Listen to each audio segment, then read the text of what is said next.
श्री स्वामी समर्थ. तर आज आपण बनवणार आहोत छोलेची भाजी. तर आमच्याकडे याला काबली हरभरे पण म्हणतात, तुमच्याकडे काय म्हणतात नक्की कमेंटमध्ये सांगा.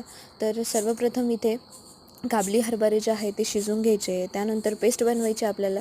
कांदा, लसूण, अद्रक, मिरची आणि थोडीशी कोथिंबीर टाकून मस्त अशी बारीक पेस्ट काढायची. त्यानंतर कांदा, टोमॅटो बारीक चिरून घ्यायचा आहे. कढई ठेवायची, कढईमध्ये तेल टाकायचं. त्याच्यानंतर आपण जी बारीक केलेले अद्रक लसूणची पेस्ट आहे ती टाकून द्यायची. त्याच्यानंतर कोथिंबीर, मग कांदा आणि जे टोमॅटो चिरला होता बारीक ते टाकून द्यायचं. टोमॅटो चांगलं शिजवून द्यायचं आहे. त्यानंतर मसाले, लाल तिखट, हळद, कांदा लसूण मसाला आणि मी मार्केटमधून छोले मसाला आणला होता, तो पण सुद्धा टाकला आहे मी याच्यामध्ये. थोडंसं 5 मिनटं झाकण ठेवून द्यायचं आहे आणि वाफेवरती असं शिजून द्यायचं आहे. मस्त असं तेल सुटेपर्यंत शिजून द्यायचं आहे.